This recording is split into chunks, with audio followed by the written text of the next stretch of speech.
Olá, tudo bem? Aqui é uma boa tarde para vocês, dependendo do horário que você estiver assistindo. Bom dia, boa tarde, boa noite. Excelente domingo aqui no Brasil. E eu estou aproveitando aqui para fazer esse contato novamente com vocês, para passar algumas notícias, algumas informações breves com relação ao andamento do livro e também com relação a todo esse contexto que o livro aborda, né?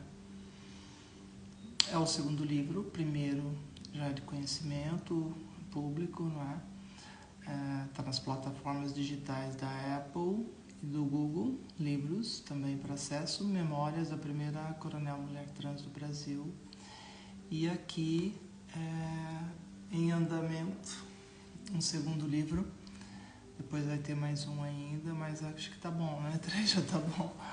O segundo livro que agora está sendo escrito, que eu estou escrevendo, é com relação a um tema que envolve as traduções dos textos considerados sagrados, bíblicos, e toda a evolução nos últimos 100 anos, no que se refere às traduções, à inclusão de alterações, adulterações nas traduções também. Para quem não sabe, existem muitas coisas que jamais aconteceram e nem se encontram escritas nos textos em hebraico e grego com relação às traduções que nós temos em mãos hoje, né? Lembrando que tradução é um comentário sobre o livro que a gente chama de original, ou do manuscrito que se chama original.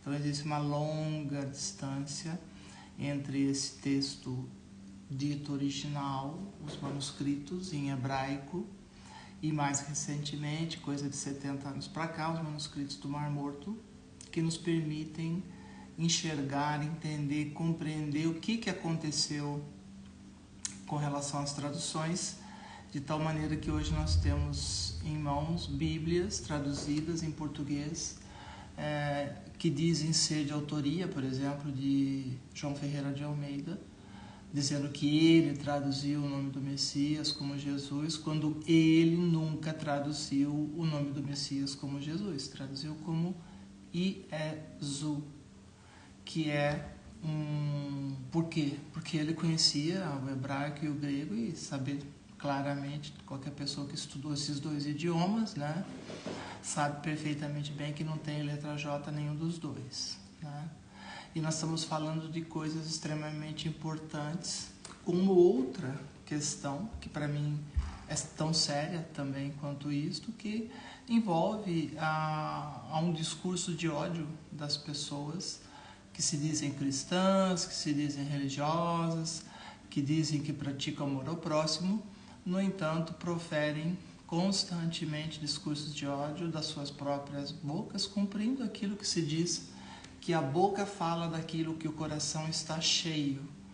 Quem profere palavras de discurso de ódio, obviamente seu coração também é assim, e assim está. Idem para quem, né, propaga discursos de amor, de inclusão, por aí vai. Uma coisa importante que eu acho que a gente pode aproveitar, comentar sobre esse novo livro, é que especificamente eu trato também do discurso de ódio, não apenas de pessoas transgêneras, mas outros tipos de discursos de ódio. Por exemplo, o discurso de ódio que começou lá no século I, século II, se propagou no século III, IV e chegou até os dias de hoje, que é um discurso de ódio muito conhecido, que é o discurso contra o povo chamado semita, né? Os filhos de Sem.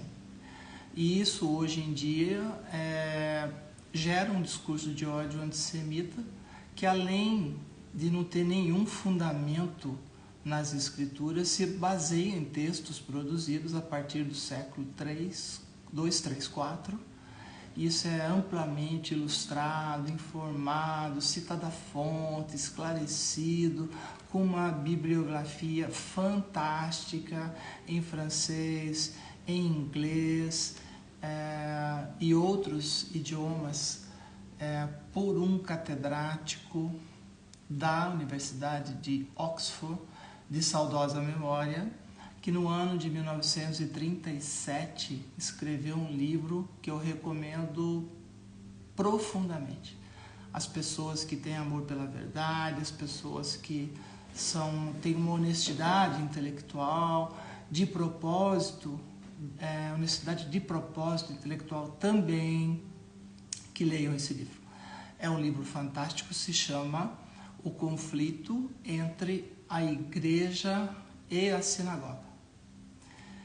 O título já diz muito, mas o conteúdo aborda desde decretos imperiais, desde documentos produzidos pelos chamados pais da igreja, a exemplo de Eusébio, Jerônimo, Crisóstomo, Clemente e tantos outros aí, que talvez você que tem um discurso de ódio na boca nunca tenha lido. E é importante que leia para compreender a realidade histórica e por que hoje o que você tem em mãos é preocupante você utilizar para a produção de discursos de ódio. Se você estudasse um pouquinho mais, por exemplo, se você pegar um dicionário grego ou uma tradução confiável em grego, aí você vai encontrar lá que tem alguns textos que sequer existe manuscrito grego sobre aquilo que foi escrito e traduzido. E isso vem entre colchetes. Qualquer pessoa que estude, seja teólogo, seja padre, pastor, rabino, não importa, seja quem for, que de fato tenha lido, estudado, vai saber que existe nas traduções do Novo Testamento, em especial do Novo Testamento, textos que nunca existiram no idioma grego. Nunca existiram porque sequer havia ou sequer houve um manuscrito legível para tradução em grego. Lembrando que grego já é uma tradução a partir do idioma hebraico. Então, assim, esse livro vai trazer todas essas informações, como é que isso aconteceu, como é que a patrística tratou essas questões, esse conflito que existiu desde lá o século I, depois da existência e da vinda do Messias, chamado Messias, por alguns aceito, por outros não, por questões óbvias, alguns consideram profeta, outros profeta mais Messias. E essas questões, elas são todas elas baseadas na existência de um rabi, um mestre judeu, um mestre judeu circuncidado ao 8º dia, um mestre judeu cujo nome foi dado não por homens, e tradutores são apenas homens, mas foi dado de acordo com os estudos que existem a respeito dessa questão, foi dado por anjos. E assim, para quem ainda tem dúvida, quando a gente lê nas escrituras, as pessoas falam, mas falaram que esse texto é um texto hebraico, mas também tem o texto grego. De fato, existem 2 textos para tratar dessa questão. Existe o texto hebraico, que é o mais antigo que existe, e existe, isso também é comprovado historicamente por James Parks, que é o autor dessa obra, dentre outros autores. Eu só estou citando um, porque, para quem não sabe, ele é catedrático de Oxford. Isso significa muito, como hoje nós temos, inclusive eu vou lançar e vou colocar no próprio livro, informações de catedráticos de Harvard. David Fluss, por exemplo. E lembrando que da Universidade Hebraica de Jerusalém, que eu acabei de falar, lembrando que ela foi fundada por Einstein, para quem ainda não sabe essa informação, por Albert Einstein.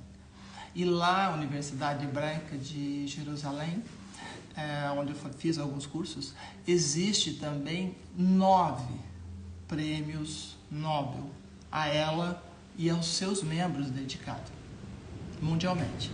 Então é um reconhecimento mundial, e ao mesmo tempo que é um reconhecimento mundial, é um reconhecimento acadêmico, científico, técnico, fundamentado, muito bem argumentado, de tal maneira que não há possibilidade de se ter dúvida do que realmente aconteceu, do que não aconteceu e de como se disseminou esse discurso de ódio. Então nós temos basicamente alguns discursos de ódio que são os piores e ao mesmo tempo são os mais frequentes.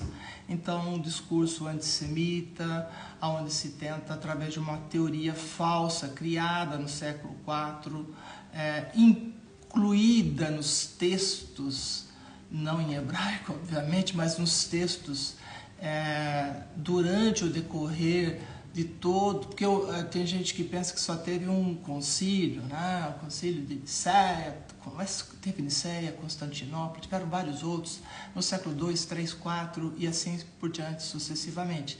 E nesse período da história, que é importante destacar, houve uma série de inverdades, houve uma série de adições aos textos considerados sagrados, né? E isso gerou o discurso de ódio atual. O maior e mais presente é esse. Existe também um discurso de ódio contra pessoas transgêneras. É muito comum da extrema-direita, que eu chamo de extrema-direita, sem exagero, mas chega às margens de ser uma extrema-direita fundamentalista cristã. O que eu quero dizer com isso? São pessoas que se atêm à letra, se esquece do que Paulo falou, que a letra mata, mas se atém a uma letra que, pior do que isso, pior do que ser uma letra verdadeira, não é uma letra verdadeira. É uma letra que foi incluída no decorrer dos tempos para atender interesses políticos, interesses de próprio período do século I até o século IV, é um período de mudanças políticas, de mudanças do império, de mudanças em toda uma estrutura cultural da época. E aí entra aquela questão que tem que entender o contexto para depois perceber o que está no texto. Então, assim, é uma obra revolucionária na medida em que ela traz coisas que para a maioria serão novidades, mas para quem estuda com profundidade, quem tem um compromisso com a verdade, quem tem honestidade de propósito intelectual, quem vai realmente fazer como se diz, né, no livro de Atos, né, fazer como os crentes de Bereia, porque eles não se limitavam a ouvir, eles iam conferir. E conferiam aonde? Obviamente, conferiam nas Bíblias em hebraico. Não em Bíblia em português, que nem existia naquela época. Certo? Então, assim, a gente precisa ter uma mente aberta, uma visão clara e isenta, imparcial, de tal maneira que a gente acesse as fontes, confira, verifique por si mesmo. Não por ouvir dizer, não porque alguém grita muito alto dizendo que aquilo é verdade. A propósito,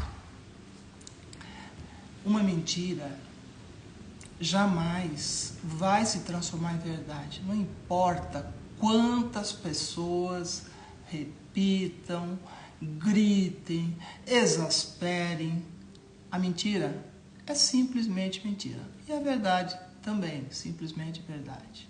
Agora, cabe a você discernir o joio do trigo. Esse é um item que nesse livro nós vamos tratar também, onde nós vamos tratar do evangelho joio em comparação e confronto direto com o evangelho trigo.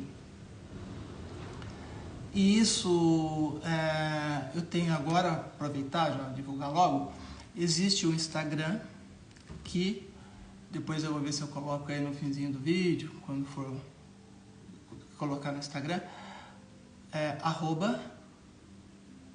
@Maria Antônia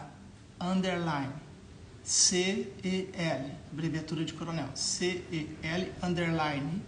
livro novo.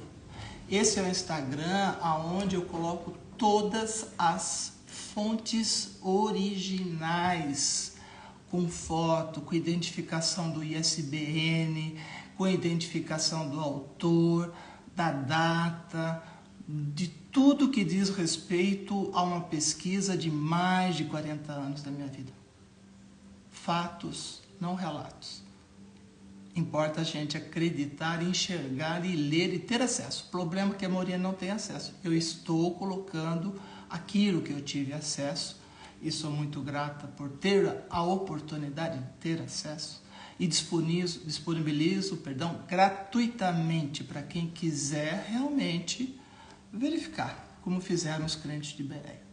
Então, assim, em rápidas palavras, é um livro que agora está em andamento, estou escrevendo, e por essa razão eu não estou respondendo todos os contatos de Instagram, fiquei um tempo fora do Instagram, e agora não estou voltando, mas eu estou tentando preencher as perguntas e as respostas que foram sendo feitas, de tal maneira que fique evidente que eu estou extremamente dedicada ao livro, mas estou aberta para conversa, para perguntas. O Instagram serve para isso, de tal maneira que está à sua disposição também, certo? Seja lá você, quem você for, seja lá qual for a sua atividade profissional, pessoal, não importa. Está disponível, fatos são fatos, confira, pegue o ISBN do livro, do dicionário, da concordância, do texto, do manuscrito de Qumran, e vá lá, confere. Faça isso para você, para o seu benefício, para o seu entendimento perfeito daquilo que o tempo e o espaço, através de tradutores humanos, não vou dizer que houve má fé, mas não houve um compromisso com o fato bíblico, histórico, manuscrito. Houve um compromisso com o idioma, só. E quando a gente fala sobre essas questões, a gente não pode ignorar que não basta só o compromisso com o idioma. Tem que ter o compromisso com a verdade.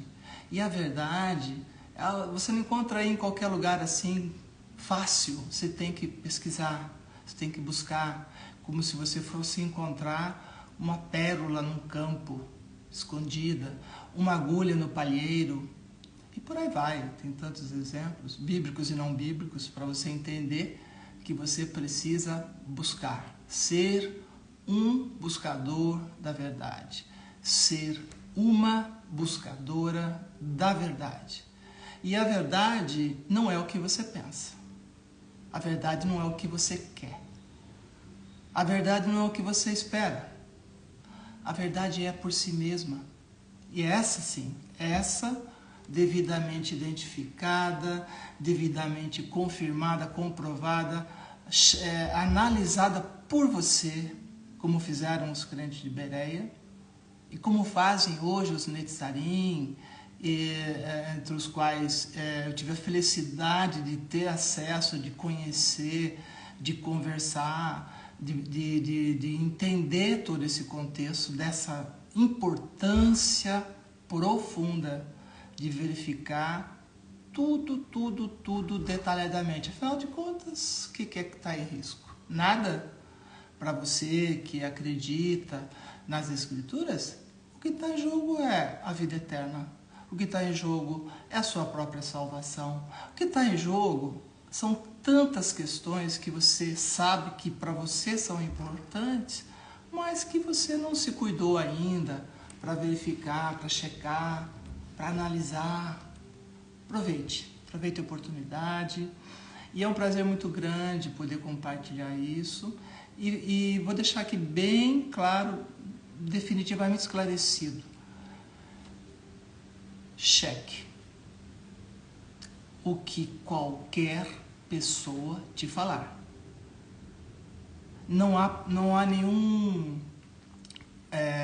constrangimento em você perguntar.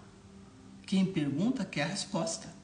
E ao contrário do que parece, essas pessoas que se dizem suas autoridades espirituais, que se colocam nesse ponto de superioridade de conhecimento espiritual sobre você, isso não existe.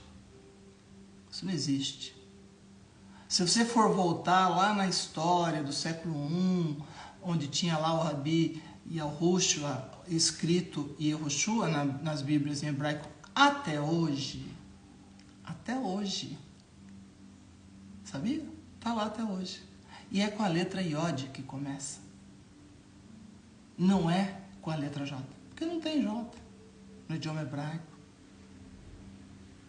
Eu vou mais além. Qualquer pessoa do século I nem pronunciava a letra J. Por quê? Porque a letra J surgiu 14 séculos depois, 1400 anos depois, no século XIV. Compreende como é importante você verificar, ter esse papel de, até para você que acha que está dando o melhor testemunho da tua fé, estude, verifique se o que as pessoas estão te ensinando é exatamente como está lá, como esteve lá, como está até agora em hebraico. Afinal de contas, a escolha é sua, a vida é sua, a salvação é sua. Ninguém é responsável, além de você e nem mais do que você, para verificar todas essas coisas, tá bom? Chega ao ponto que os crentes de Bereia chegaram, os berianos, falaram assim: olha, não é porque você está falando não, viu? É porque eu fui lá e verifiquei que isso é assim e não assado. Como pode acontecer, né? Alguém te falar uma coisa e aí você fala, não é assim não, tá lá, ó, tá aqui, ó. O texto hebraico diz diferente do que você está falando, você é falso nas palavras que está usando. Você desconhece, para ser mais simpática de falar isso. Você desconhece a realidade, você ignora o idioma hebraico, você ignora o idioma grego, você ignora todo o processo de tradução, você ignora a existência disso, como foi feito. Em outras palavras, você de fato ainda não está habilitado ou habilitada a me ensinar o que você sequer aprendeu. Simples assim. Tá bom? Então assim, eu queria só restabelecer esse contato novamente. Estou à disposição de todos vocês, como sempre. E agora nesse novo trabalho, que é um trabalho voltado para combater discursos de ódio infundados e literalmente bem longe da vontade do Criador. Muito longe da vontade do Criador. Muito longe do significado da palavra amor. Muito longe do significado do amor ao próximo, da empatia, da solidariedade e da compaixão. Tá bom? Beijo grande para você, tudo de bom para você, para sua família, amigos queridos, entes queridos, sucesso absoluto. E vai lá no Instagram da Maria Antônia, vai lá compartilhar aquilo que está postado. Vai lá, tá para você, para vocês, todos, sem exceção, nenhuma exceção. Inclusão é a palavra verdadeira, porque é assim que a criação humana foi feita, a partir da inclusão, não da exclusão. Tá bom? Tchau! Até mais!